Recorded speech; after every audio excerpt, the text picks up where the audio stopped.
الله نحمده ونستعينه ونستغفره ونعوذ بالله من شرور أنفسنا وسيئات أعمالنا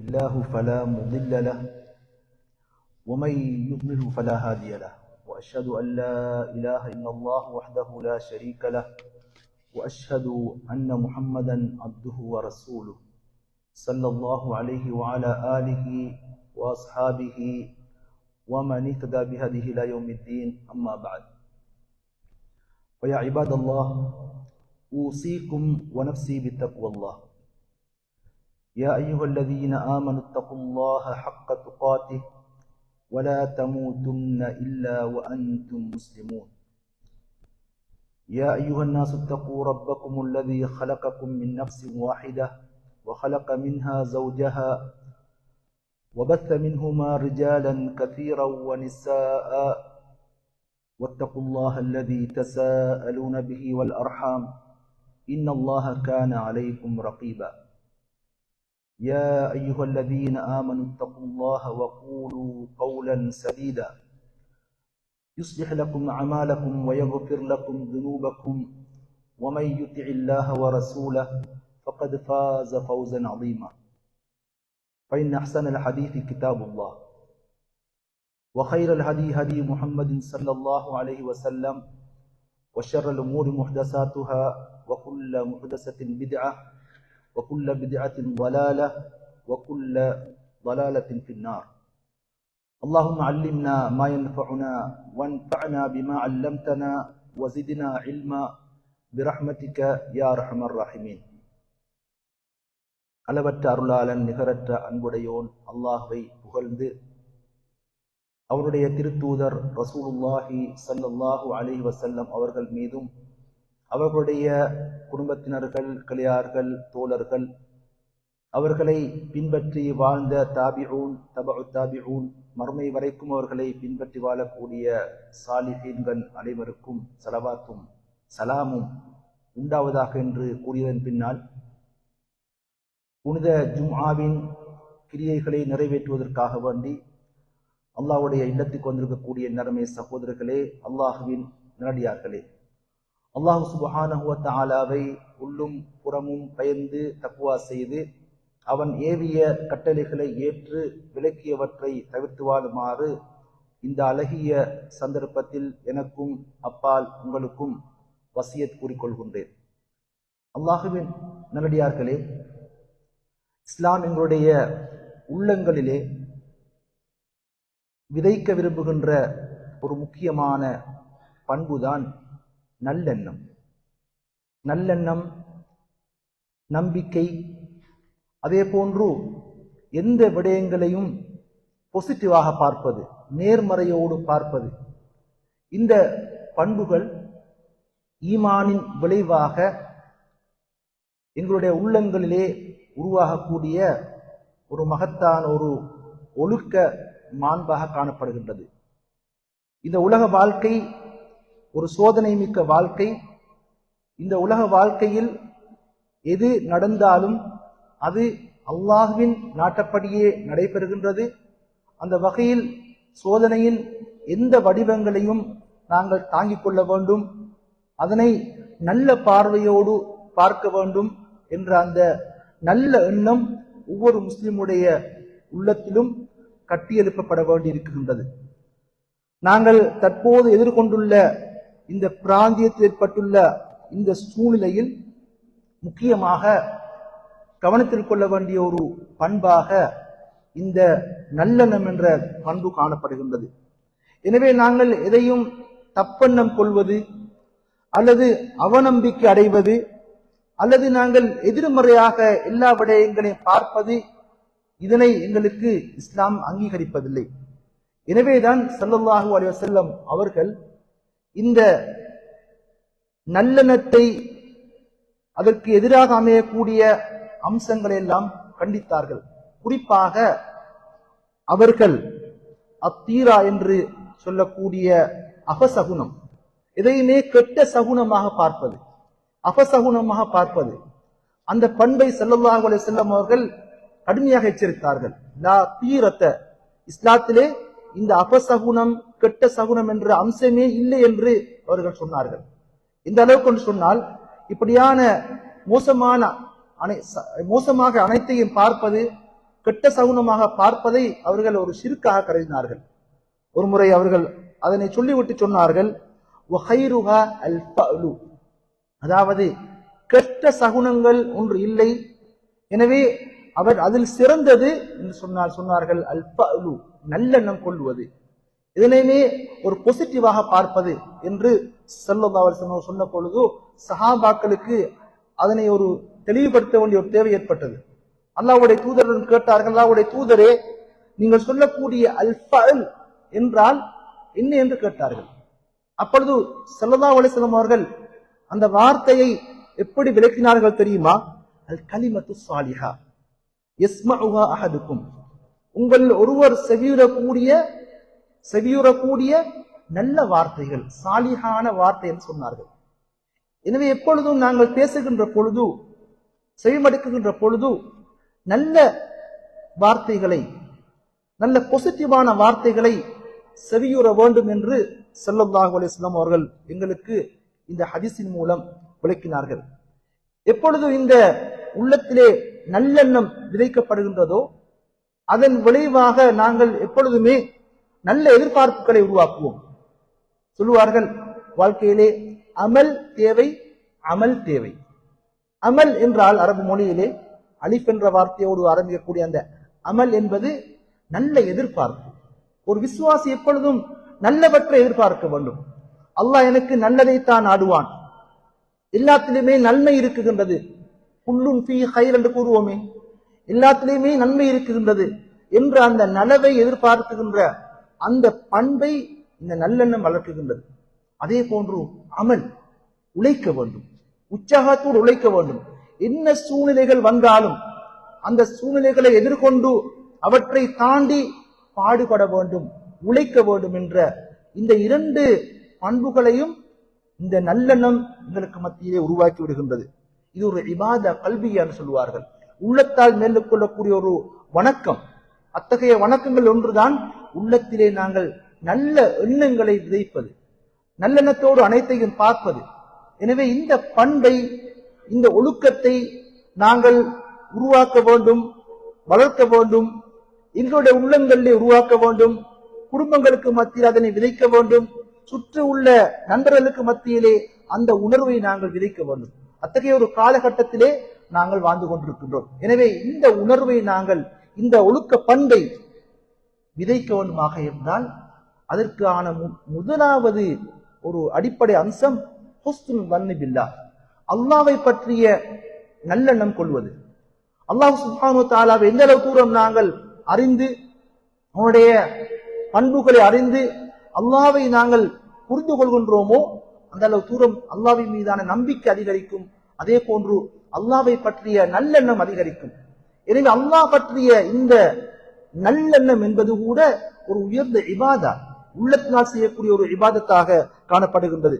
எனவே இந்த நல்லெண்ணம், அல்லாஹ்வை பற்றிய நல்லெண்ணம் எங்களுடைய உள்ளங்களிலே வளர்க்கப்பட வேண்டும். எனவே இதான் அல்லாஹ் சுப்ஹானஹு வ தஆலா அல் குர்ஆனிலே தன்னுடைய அடியார்களை பார்த்து அடிக்கடி சொல்லக்கூடிய ஒரு சிந்தனை தான், நீங்கள் ஒன்றை நேசிக்க கூடும், ஆனால் அதிலே அல்லாஹ் தஆலா உங்களுக்கு ஷர்ரை நாடி இருப்பான்.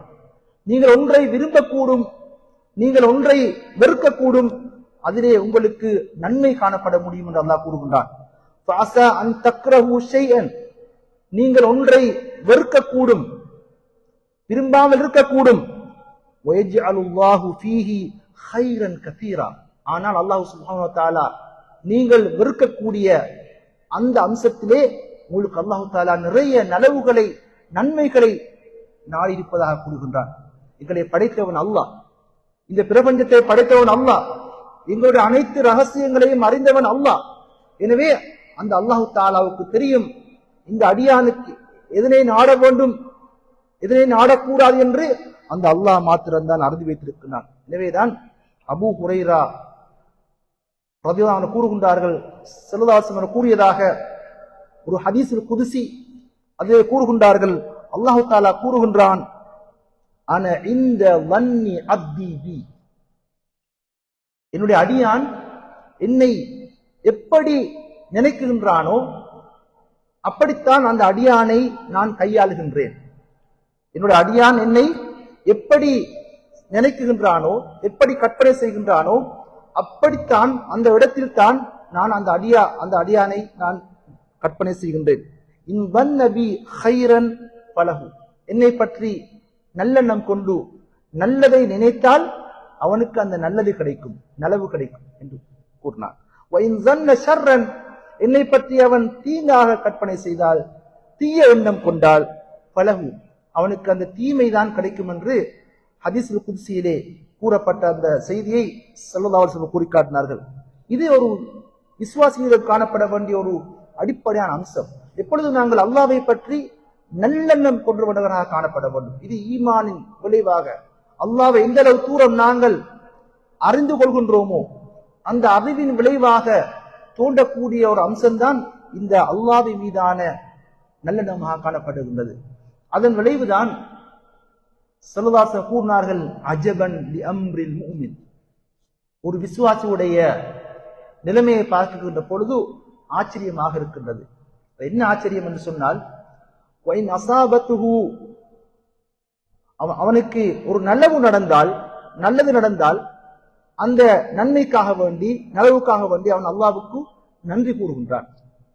அவனுக்கு ஏதாவது தீமை நடந்தால், ஒரு முசீபத், ஒரு தீங்கு நடந்தால், ஒரு சோதனை ஏற்பட்டால் அதன் மீது அவன் பொறுமையாக இருக்கின்றான் என்று ஸல்லல்லாஹு அலைஹி வஸல்லம் அவர்கள் ஒரு விசுவாசியுடைய ஒரு நிலைமையை ஆச்சரியப்பட்டு கூறினார்கள்.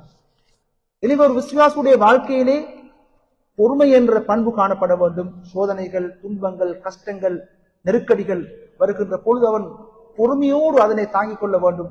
அதே போன்று நலவுகள் நடக்குகின்ற பொழுது, நன்மைகள் நடக்குகின்ற பொழுது அந்த கட்டத்தில் அவன் அல்லாஹ்வுக்கு நன்றி கூற வேண்டும், அல்லாஹ்வை புகழ வேண்டும்.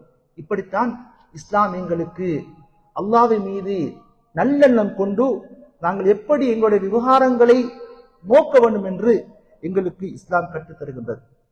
இது உள்ளத்திலே நல்லெண்ணத்தை, ஒரு பாசிட்டிவ் மைண்டை உருவாக்குவதற்கான முதலாவது வழிமுறையாக காணப்படுகின்றது.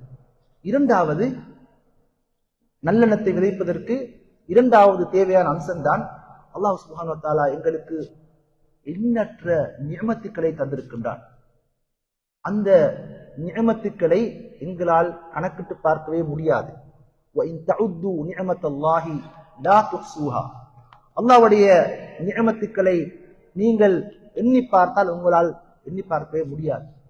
இந்த சந்தர்ப்பத்திலே எங்களுக்கு ஏதாவது நிஅமத்துக்களை நாங்கள் விளக்குகின்ற பொழுது, நாங்கள் அதிகம் நேசிக்கக்கூடிய எங்களுடைய உறவுகளை, இரத்த பந்தங்களை, பிள்ளைகளை, மனைவியை அல்லது கணவனை நாங்கள் இழக்க முடியும், சொத்துக்களை இழக்க முடியும். இப்படியான இழப்புகள் வருகின்ற பொழுது ஒரு அடியான் அல்லாஹ் தனக்கு வழங்கியுள்ள ஏனைய நியமத்துக்களை நினைவு கூற வேண்டும். தான் இழந்த நியமத்துக்களை மாத்திரம் அவன் வைத்துக் கொண்டு கவலைப்பட்டு தன்னுடைய வாழ்வை இழந்து விடாமல், தன்னுடைய வாழ்க்கையை இழந்து அவன் நல்ல உழைக்காமல் ஒதுங்குவதை விட, அல்லாஹ் எனக்கு வழங்கியுள்ள ஏனைய நியமத்துக்கள், கணக்கிட முடியாத அந்த நியமத்துக்களை அவன் நினைத்து பார்க்கின்ற பொழுது அவனுக்கு அல்லாஹ் பற்றிய அந்த நல்லெண்ணம் அவனுடைய உள்ளத்திலே உருவாகின்றது. எனவேதான் குர்ஆன் எங்களுக்கு இந்த நியமத்துக்களை அடிக்கடி ஞாபகமூட்டிக் கொண்டே இருக்கின்றது. அந்த நியமத்துக்களுக்காக வேண்டி நாங்கள் அல்லாஹ்வுக்கு நன்றி கூற வேண்டும் என்று எங்களுக்கு அல் குர்ஆன் கூறிக்கொண்டே இருக்கின்றது. அதே போன்றுதான் மூன்றாவது நாங்கள் கவனத்திலே கொள்ள வேண்டிய அடிப்படை அம்சம், எங்களுடைய வாழ்க்கையிலே எழுச்சி வரும், மீழ்ச்சி வரும், அதே போன்று ஒரு நல்ல விடிவு காலம் பிறக்கும், அல்லது எங்களுடைய வாழ்க்கையிலே ஒரு தோல்வி வரும். இப்படி பல கட்டங்களை இந்த வாழ்க்கை தாண்டி கொண்டே இருக்கின்றது. எனவே எங்களுக்கு எப்படியான சோதனைகள் வந்தாலும் கூட ஒரு விசுவாசி அல்லாஹ்வுடைய வாக்குறுதிகளிலே நம்பிக்கை கொள்ள வேண்டும். அல்லாஹ் சுப்ஹானஹு வ தஆலா அல் குர்ஆனில் எங்களுக்கு பல வாக்குறுதிகளை வழங்குகின்றான். அத்தகைய வாக்குறுதிகளை ஒரு அடியான் எப்பொழுது அல்லாஹ்வை ஒருவன் பரிபூர்ணமாக நம்பிக்கை கொண்டு அவனை புரிந்து கொண்டு அல்லாஹ்வை மீது நல்ல எண்ணம் வைக்குகின்றானோ அந்த அடியான் அல்லாஹ்வுடைய வாக்குறுதிகளை அல்லாஹ் நிறைவேற்றுவதை அவன் உறுதியாக நம்புகின்றான். அந்த யக்கீன், அல்லாஹ்வுடைய வாக்குறுதிகளை அல்லாஹ் எனக்கு நிறைவேற்றி தருவான் என்ற அந்த உறுதியான அந்த நம்பிக்கை ஒரு விசுவாசியுடைய உள்ளத்திலே வர வேண்டும். இதைத்தான் அல்லாஹ் கூறுகின்றான், சயஜ்அலுல்லாஹு பஅத உஸ்ரி யுஸ்ரா. அல்லாஹ் சுப்ஹானஹு வ தஆலா ஒரு கஷ்டத்துக்கு பின்னர் நிச்சயமாக ஒரு இலகுவான வாழ்க்கையை, இலகுவான அம்சங்களை ஏற்படுத்தியே தீர்வது அல்லாஹ் கூறுகிறான். இது அல்லாஹ்வுடைய ஒரு நியதி, அல்லாஹ்வுடைய ஒரு வாக்குறுதி. எனவே கஷ்டத்துக்கு பின்னால் நிச்சயமாக எங்களுக்கு ஒரு இலகு வரும் என்ற அந்த நம்பிக்கை காணப்பட வேண்டும். ஒரு பொழுதுமே இரவு நேரம் அப்படியே நீடித்துக் கொண்டே இருப்பதில்லை, அல்லது பகல் நேரம் அப்படியே நீடித்துக் கொண்டே இருப்பதில்லை. அந்த இரவு போக பகல் வந்துதான் தீர வேண்டும், பகல் முடிய இரவு வந்துதான் தீர வேண்டும். இப்படித்தான் இந்த பிரபஞ்ச ஒழுங்கு எப்படி காணப்படுகின்றதோ வாழ்க்கையிலும் கூட இத்தகைய ஒழுங்கு இருந்து கொண்டுதான் காணப்படுகின்றது. எனவேதான் அல்லாஹ் தஆலா அல் குர்ஆனிலே சோதனைகள், துன்பங்கள், இடர்கள் ஏற்பட்டு அத்தகையவர்கள் அல்லாஹ்வுடன் துஆ செய்கின்ற பொழுது அல்லாஹ் கேட்கின்றான், அம்மை யுஜீபுல் முல்தர்ர இதா தஆஹு வயக்ஷிஃபுஸ் ஸூ. அதாவது இடர்களுக்குள்ளால் அம்பட்டு கஷ்டப்படக்கூடிய ஒருவன் அல்லாஹ்விடம் துஆ கேட்கின்ற பொழுது அவனுடைய கஷ்டத்தை நீக்குபவன் யார் என்று அல்லாஹ் கேட்கின்றான்.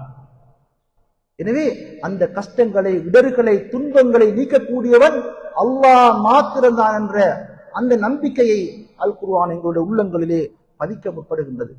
எனவே ஒரு அடியான், இந்த பூமியின் வாசல்கள் எங்களுக்கு மூடப்பட்டாலும் கூட அந்த வானத்திலே அல்லாஹ்வுடைய வாசல் எப்பொழுதும் துறப்படும் என்ற அந்த உறுதியான நம்பிக்கை காணப்படுகின்ற பொழுது நாங்கள் எப்பொழுதுமே நல்ல எண்ணம் கொண்டவர்களாக, எப்பொழுதுமே ஒரு மகிழ்ச்சி உள்ளவர்களாக, மன நிம்மதி உள்ளவர்களாக மாற முடியும் என்பதை எங்களுக்கு எடுத்து காட்டுகின்றது. இப்படி அல்லாஹ்வின் மீதான நல்லெண்ணம் கொள்வது, அல்லாஹ்வுடைய நிஅமத்துக்களை நாங்கள் அதிகம் நினைத்து நினைவு கூர்ந்து அல்லாஹ்வுக்கு நன்றி கூறுவது, அதே போன்று அல்லாஹ் தஆலாவுடைய வாக்குறுதிகளை அல்லாஹ் நிச்சயமாக எங்களுக்கு குர்ஆனிலே கூறியது போன்று நிறைவேற்றி தருவான் என்று உறுதியாக நம்பிக்கை கொள்வது, அதே போன்றுதான் எங்களை சூழ நாங்கள் யாரோடு பழகுகின்ற பொழுது அவர்கள் எங்களுடைய உள்ளங்களில் விதைக்கக்கூடிய கருத்துக்கள் என்ன என்ற விடயத்திலே நாங்கள் எச்சரிக்கையாக இருக்க வேண்டும். அதாவது நாங்கள் எப்பொழுதும் எங்களோடு பழகக்கூடியவர்களுக்கு நாங்கள் நல்ல எண்ணங்களை அவருடைய உள்ளத்திலே விதைக்க வேண்டும், கெட்ட எண்ணங்களை விதைக்க கூடாது.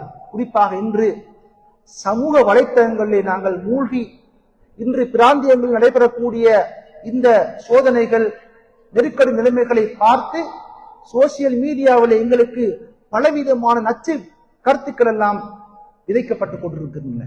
இதன் விளைவாக நீண்ட நேரங்களில் நாங்கள் அதிகாலையிலும் மாலையிலும் இரவிலும் நீண்ட நேரங்களிலே இந்த பிராந்தியத்தில் என்ன நடைபெறுகின்ற என்ற விஷயங்களை கேட்பதிலும் அதன் விளைவாக நாங்கள் நெகட்டிவான சிந்தனைகளை உருவாக்குவதிலுமே நாங்கள் காலத்தை கழித்துக் கொண்டிருக்கின்றோம். ஆனால் நாங்கள் அந்த நேரங்களை அதிகாலையிலே ஓதக்கூடிய காலை திக்ருகள், மாலையில் ஓதக்கூடிய மாலை நேர திக்ருகள், இந்த திக்ருகளை மாத்திரம் நாங்கள் சிந்தித்து அது எங்களுக்கு என்ன கருத்துக்களை சொல்லித் தருகின்றது என்ற அந்த சிந்தனைகளை உள்வாங்கி நாங்கள் ஓத ஆரம்பித்தோம் என்று சொன்னால் நிச்சயமாக அல்லாஹ் சுப்ஹானஹு வ தஆலா எங்களுடைய உள்ளங்களிலே எவ்வளவு மகத்தான ஒரு நிம்மதியையும் சந்தோஷத்தையும் மகிழ்ச்சியையும் உருவாக்குவார் என்பதை அதனை அனுபவித்து பார்த்தவர்களுக்குத்தான் தெரியுமா இருக்கும். அந்த வகையிலே எங்களுடைய உள்ளங்களிலே தோழி மனப்பான்மை, அதே போன்று நம்பிக்கை ஈனம், அதே போன்று பதற்றம், குழப்பம், இவற்றையெல்லாம் விளைவிக்கக்கூடிய மக்களோடு நாங்கள் பழகுவதை கவனமாக இருக்க வேண்டும். அதே போன்று எங்களுடைய அது ஒரு புற்றுநோய் போன்ற ஒரு அம்சம். எங்களுடைய உடலிலே ஒரு உறுப்பிலே ஒரு புற்றுநோய் வந்துவிட்டால் அந்த உறுப்பை நீக்காமல் அந்த உடலை காப்பாற்ற முடியாது. இப்படியான புற்றுநோய்களிலிருந்து எங்களை காப்பாற்ற வேண்டிய ஒரு மகத்தான பொறுப்பு எங்களை காணப்படுகின்றது. எனவே இப்படியான வழிமுறைகள், குர்ஆன் சொல்லித்தரக்கூடிய இத்தகைய வழிமுறைகளை நாங்கள் கையாண்டால் நிச்சயமாக எப்பொழுதும் எங்களுடைய உள்ளம் பதற்றமடையாது, உடல் ஆரோக்கியமாக காணப்படும். எந்த சோதனை நெருக்கடி வந்தாலும் கூட அவற்றை நாங்கள் எதிர்கொள்ள தயாராக இருப்போம். இப்படி வாழுகின்ற பொழுதுதான் நாங்கள் அமலோடு வாழ முடியும். அமலோடு வாழ முடியும். இது இரண்டும் அடிப்படையாக ஒரு முஸ்லிமுக்கு தேவை. ஏன் அல்லாஹ்வுடைய தூதர் சொன்னார்கள், மறுமையினால் வந்துவிட்டது என்றால் உங்களுடைய கையிலே ஒரு தாவரம் நடுவதற்கு ஒரு காணப்படுகின்றது, ஒரு நாற்று. நீங்கள் வெயிட் பண்ண வேண்டாம், தாமதிக்க வேண்டாம், அந்த நாற்றை நீங்கள் நாட்டி விடுங்கள் என்று கூறினார்கள். எனவே ஒரு அடியான் எப்பொழுதுமே மறுமையால் பற்றிய அஸ்ராத்து ஸாஅ, மறுமையின் அடையாளங்களை பேசி பேசியே நாங்கள் எங்களை அழித்து விடுகின்றோம். நாங்கள் முயற்சிக்காமல் இருந்து விடுகின்றோம். மனித வாழ்க்கையிலே இந்த முயற்சி தேவை, அந்த எதிர்பார்ப்பு தேவை. அல்லாஹ்விடம் நாங்கள் நல்ல எதிர்பார்ப்புகளை வைக்க வேண்டும், நல்ல முயற்சி செய்ய வேண்டும், உழைக்க வேண்டும். இதைத்தான் எங்களுக்கு இது இஸ்லாம் கற்றுத் தருகின்றது. எனவே எங்களுடைய உடல் ஆரோக்கியம், உள ஆரோக்கியம், இவற்றை பேணுவதிலே இதற்கு ஒரு முக்கியமான பங்கு இருக்கின்றது. எங்களுடைய உடல் ஆரோக்கியம் பேணப்பட வேண்டுமா, உள ஆரோக்கியம் பேணப்பட வேண்டுமா? அப்படியாக இருந்தால் நாங்கள் நல்லெண்ணங்களை வளர்த்துக் கொள்ள வேண்டும், பாசிட்டிவான எண்ணங்களை வளர்த்துக் கொள்ள வேண்டும், அல்லாஹ்வின் மீது நாங்கள் நல்லெண்ணம் கொள்ள வேண்டும். இப்படியான அந்த நல்ல எண்ணங்களை நாங்கள் எப்பொழுது வளர்த்துக் கொள்கின்றோமோ அப்பொழுதுதான் நாங்கள் இந்த பூமியிலே சகீனத்தோடு, அமைதியோடு, நிம்மதியோடு, சந்தோஷமாக நாங்கள் வாழ முடியும். அப்படித்தான் அல்லாஹ் எங்களிடம் எதிர்பார்க்கின்றான். அந்த வகையிலே எங்களுடைய ஊர்களாக இருக்கட்டும், எமது உள்ளங்களாக இருக்கட்டும், எங்களுடைய குழந்தைகள், எங்களுடைய வீடுகள், இவற்றிலெல்லாம் இத்தகைய எண்ணங்களை, சிந்தனைகளை பதிக்க வேண்டிய ஒரு மகத்தான பொறுப்பு எங்களுக்கு காணப்படுகின்றது. எனவே உள்ளங்களில் நாங்கள் நல்ல எண்ணங்களை விதைக்க வேண்டும், பாசிட்டிவான சிந்தனைகளை நாங்கள் உருவாக்க வேண்டும். எனவேதான் ஸல்லல்லாஹு அலைஹி வஸல்லம் அவர்கள் சொன்னார்கள், லா யமூதன்ன அஹதுக்கும் இல்லா வஹுவ யுஹ்சினு ظن பில்லாஹ். ஒருவர் மரணிக்கின்ற பொழுது அல்லாஹ் மீது கொண்ட அந்த நல்ல எண்ணம், அந்த எண்ணத்தோடு தான் ஒருவர் மரணிக்க வேண்டும் என்று ஸல்லல்லாஹு அலைஹி வஸல்லம் கூறி காட்டினார்கள். அந்த வகையிலே மதிப்புக்குரிய சகோதரர்களே, அல்லாஹ்வின் நல்லடியார்களே, அல்லாஹ் சுப்ஹானஹு வ தஆலா நாங்கள் அல்லாஹ்வை நம்பிக்கை கொண்டுள்ள அந்த நம்பிக்கையின் மூலமாக எங்களிடம் எதிர்பார்ப்பது, நாங்கள் அல்லாஹ்வை பற்றி அந்த நல்ல எண்ணத்தை வளர்த்துக் கொள்ள வேண்டும், அல்லாஹ்வுடைய நிஅமத்துக்களை நாங்கள் நினைவு கூற வேண்டும். அதன் விளைவாக நாங்கள் அல்லாஹ்வுக்கு ஷுக்ர் செய்ய வேண்டும், அல்லாஹ்வை புகழ வேண்டும், வாழ்க்கையிலே பொறுமையை கடைபிடிக்க வேண்டும். அதே போன்று அல்லாஹ்விடம் நல்ல எதிர்பார்ப்புகளை வைக்க வேண்டும். அத்தகைய எதிர்பார்ப்போடு நாங்கள் நின்று விடாமல் இந்த பூமியிலே நாங்கள் உழைக்க வேண்டும், பாடுபட வேண்டும் என்றுதான் இஸ்லாம் எங்களுக்கு எதிர்பார்க்கின்றது. அந்த வகையிலே அல்லாஹ் சுப்ஹானஹு வ தஆலா எங்களுடைய உள்ளங்களிலே அத்தகைய உயர்ந்த பண்புகளை விதைத்து நாங்கள் இந்த பூமியிலே மகிழ்ச்சியோடும் சந்தோஷமாகவும் வாழ்வதற்குரிய அந்த பாக்கியத்தை தந்தருவானாக. வஆகிரு தஅவானா அல்ஹம்துலில்லாஹி ரப்பில் ஆலமீன். பாரக்கல்லாஹ்.